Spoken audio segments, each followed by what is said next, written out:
André, lui, il a son combat. Il devait arracher le brassard. Il a arraché le brassard.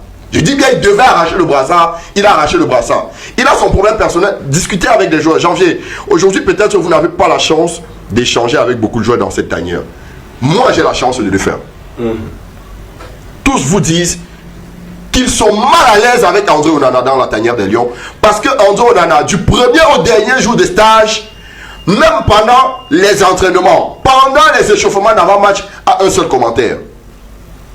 Celui-là, parlant du président de l'Africa Foot, il n'a que le nom du président de l'Africa Foot et son combat avec le président de l'Africa Foot dans sa tête comme sujet de commentaire. Il ne parle pas à ces jeunes.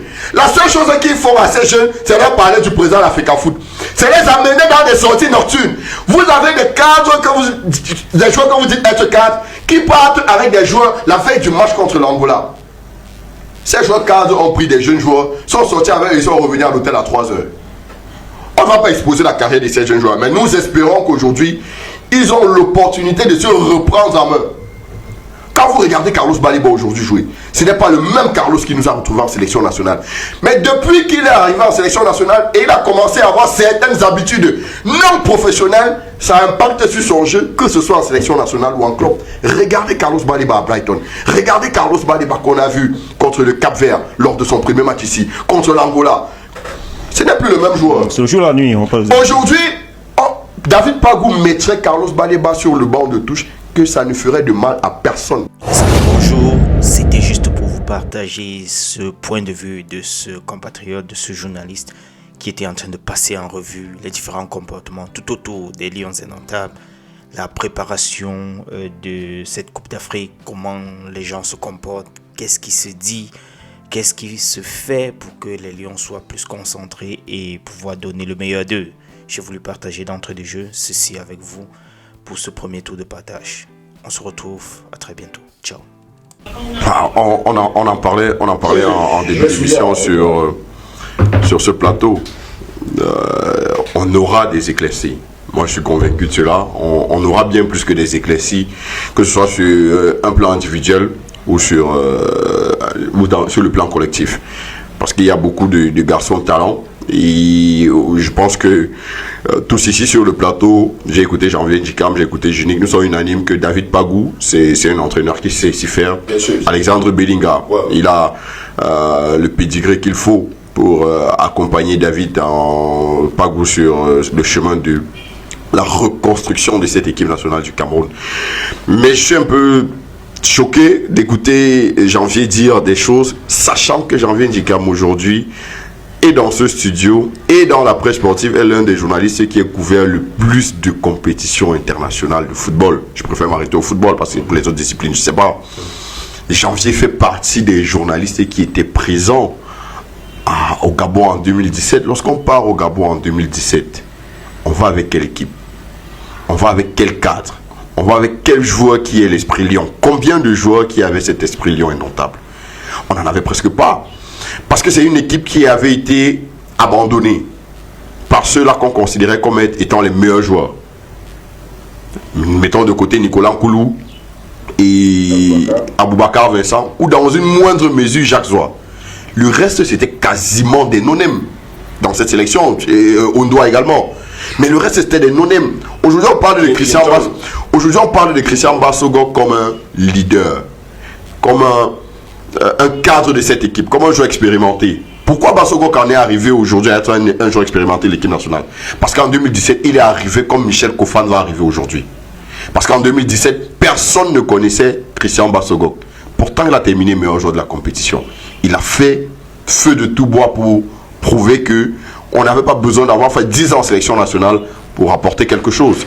Lorsqu'on a connu des garçons, pour ceux qui ne les connaissaient pas déjà en tout cas, comme Arnaud Djoum, comme Sébastien Siani dans le milieu de terrain que personne ne connaissait. Lorsque vous regardez l'équipe nationale du Cameroun actuellement, on ne va pas dire qu'on n'a pas de joueurs expérimentés. On a des joueurs expérimentés. On a parlé de Christian Basogo. Mbeumo aujourd'hui est un joueur qui a plein d'expérience. Et je vous dirais qu'à côté de Mbeumo, qui a de l'expérience, qui a du vécu, à côté de Christian Basogo, qui a du vécu, vous avez, on parlait tout à l'heure des joueurs qui ont l'esprit lion. Vous pensez qu'il y a un autre footballeur camerounais sur la terre qui ait plus l'esprit lion que nous, Tolo? Je pense pas. Je ne pense pas. Ce qui me plaît, c'est qu'aujourd'hui, on soit en train de citer nous comme référence, alors que... Aujourd'hui, c'est une référence, on fait avec. On fait avec. On est dans le groupe actuel. Si vous permettez, Même dans l'ancien groupe. si vous permettez, messieurs, si vous permettez, aujourd'hui, vous n'avez pas un footballeur. Aujourd'hui, vous n'avez pas un footballeur plus expérimenté chez les Lions indomptables que Olivier Kemen.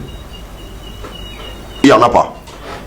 Vous n'avez pas un joueur plus expérimenté que Olivier Kemen. Vous parlez de match avec les Lions indomptables. Je vous parlais de footballeur expérimenté. Je ne vous ai pas dit Lions indomptables expérimenté. Vous n'avez pas un footballeur plus expérimenté que Olivier Kemen dans cette tanière des Lions indomptables. Capitaine des U20, capitaine des Espoirs de France. Devant les Brian Bemo, qui a joué déjà une Coupe d'Afrique avec l'équipe nationale du Cameroun, qui d'ailleurs était même blessé, qui a évolué avec l'équipe du Cameroun et qui a refusé de faire partie des récentes expéditions du Cameroun à cause du désordre que certains joueurs que vous considérez aujourd'hui comme étant des joueurs cadres du Cameroun ont mis dans l'équipe nationale. Vous avez parlé de quelque chose tout à l'heure, de ce match contre le Cap-Vert. Beaucoup s'appuient sur ce but et ce match contre le Cap-Vert. Qui a été déterminant pour nous sortir de... Jamais. Le Cameroun n'a pas été éliminé contre le Cap-Vert. Je suis d'accord. Le Cameroun a été éliminé contre Eswatini. Et nous savons. Est-ce que vous savez pourquoi nous avons été éliminés contre Eswatini? On a voyagé notamment par route et tout. Qui a fait voyager les Lions notamment? Mon problème n'est pas dans le qui. Ah, maintenant. C'est l'ambiance.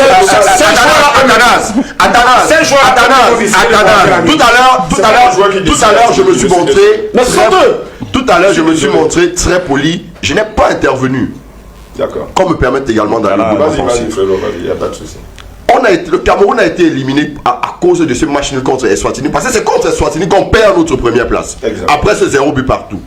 Pourquoi on arrive à faire un non-match contre Eswatini? Parce que c'est pas comme si on avait perdu. On a fait un non-match. On n'a pas pu jouer. Parce qu'on était fatigué. Tous les joueurs étaient dépassés. Cramés, voilà. Cramés parce qu'on a fait un voyage qui ne devait pas se faire pour deux raisons. La première raison, on a offert au Lion un vol qui n'était pas censé être celui-là. Et je le dis, le ministère des Sports a pris sur lui de faire voyager les Lions par un vol qui a disparu même dans les airs. Jean-Viens Chikam, vous voyagez assez pour savoir ce que ça représente un avion qui disparaît des écrans radars. Ça, il faut dire la vérité aux Camerounais. Cet avion a disparu des écrans radars. A été obligé de faire des transits qu'il ne fallait pas. On est arrivé tard à Johannesburg. L'aéroport, l'avion qui devait prendre les Lions de Johannesburg pour les amener où le Cameroun devait jouer, l'aéroport était déjà fermé parce que c'était pas un aéroport international. La fédération a pris sur elle de faire dormir les joueurs et qu'ils prennent le vol le matin. Non. À un moment, nous avons même dit que c'est Marabousse qui avait décidé. Mais le capitaine de l'équipe nationale du Cameroun nous a fait savoir que c'est lui et ses joueurs considérés comme cadres qui ont décidé de faire prendre la route aux Lions indomptables du Cameroun pour aller se faire éliminer de la Coupe du Monde contre Eswatini. Mais aujourd'hui, vous voulez quand même que ce sont ces joueurs qui se sont montrés indisciplinés à plusieurs reprises. On ne va pas revenir sur la note de minuit qu'ils ont lue, parce que même là, c'est un cas criard d'indiscipline.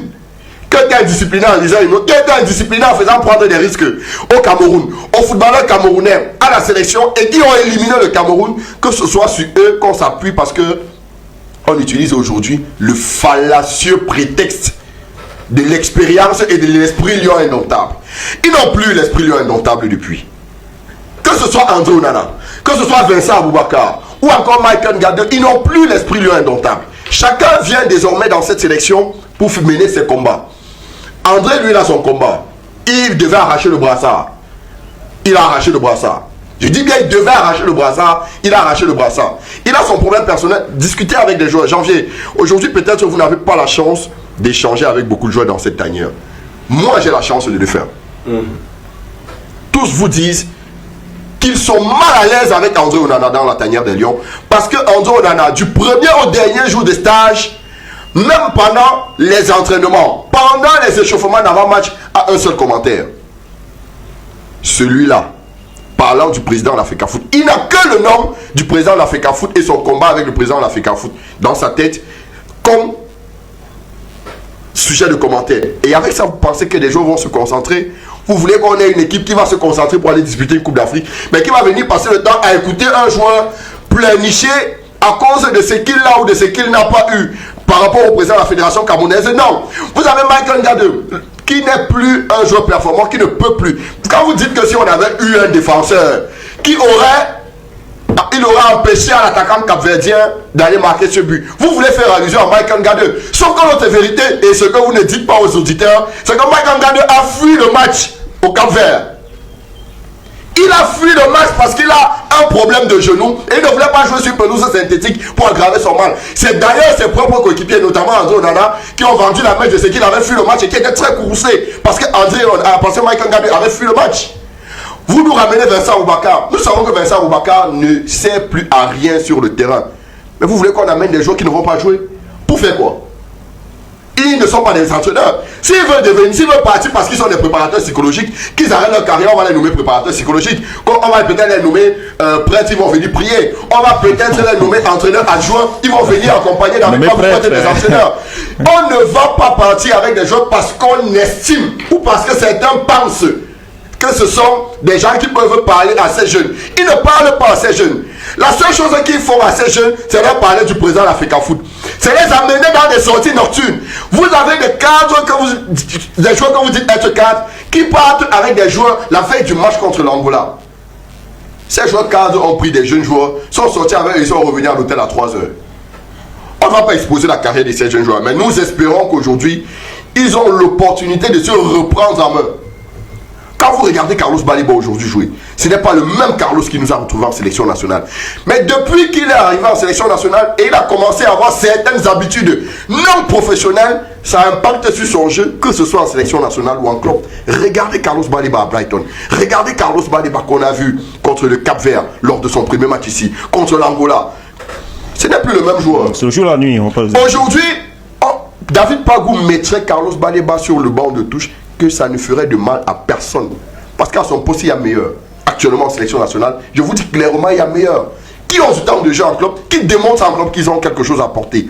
Laissez-nous le débat des joueurs expérimentés. Et je crois que Junik le disait tout à l'heure, l'expérience, ce n'est pas l'âge. L'expérience, c'est le vécu. L'expérience, c'est le vestiaire. On a des joueurs qui sont dans des vestiaires expérimentés. Donc ils acquièrent de l'expérience là-bas. Il y a beaucoup de joueurs qui sont dans des vestiaires expérimentés, qui jouent dans des grands clubs. Brian Bomo, au-delà de son expérience, est dans un vestiaire qui est expérimenté. Celui de Manchester United. Carlos Baliba est dans un vestiaire comme celui de Brighton où il y a des joueurs d'expérience. Il est dans un vestiaire expérimenté. Vous pensez que vous avez quel autre joueur, vous avez quel joueur expérimenté qui va donner à Carlos ce que des garçons de Brighton peuvent lui donner comme dans un vestiaire? Aujourd'hui, vous avez Arthur Avom qui est performant sur le terrain.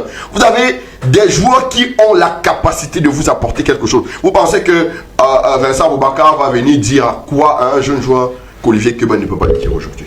Ce n'est pas possible.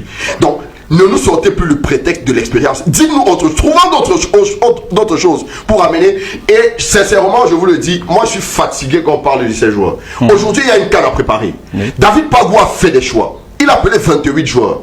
Ils doivent aller. Le Cameroun joue dans moins. Le Cameroun entre en compétition dans moins de 2 semaines. Mais on est encore là à parler des joueurs qui ne sont pas là. En fait, comment vous parlez des joueurs qui ne sont pas là? Il y a une équipe. Qu'est-ce que ces gars peuvent nous apporter? Qu'est-ce qu'ils peuvent démontrer? Qu'est-ce que David Pagou peut mettre de plus à cette sélection? Où est-ce que ce Cameroun peut aller? C'est là est le débat. Arrêtons de parler d'André Onana, il n'est pas dans cette équipe.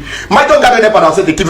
Ils ne sont plus là. On ne doit pas parler d'eux. Après la CAN, en fonction des résultats, on se disait peut-être on avait fait le mauvais choix de ne pas les amener. Mais pour le moment, le choix il a été fait. Donnons la possibilité. À quel moment on donne les coudées franches à ces jeunes joueurs de se dire on va chercher quelque chose. Si à tout moment on est toujours en train de parler de ceux qui ne sont pas là et même de ceux qui les mettent en difficulté dans cette tanière et qui les mettent mal à l'aise, parlons de ces jeunes joueurs. C'est quoi leur performance en club? Qui joue? Qui ne joue pas? C'est quoi la réalité de ces joueurs? D'où sortent-ils? Comment est-ce qu'on peut les faire jouer ensemble? David Pagou, est-ce qu'aujourd'hui il a la capacité de faire jouer cette équipe? Est-ce qu'il a l'expérience et le vécu, puisqu'on veut parler d'expérience et de vécu, pour faire jouer cette équipe du Cameroun, pour amener cette équipe du Cameroun?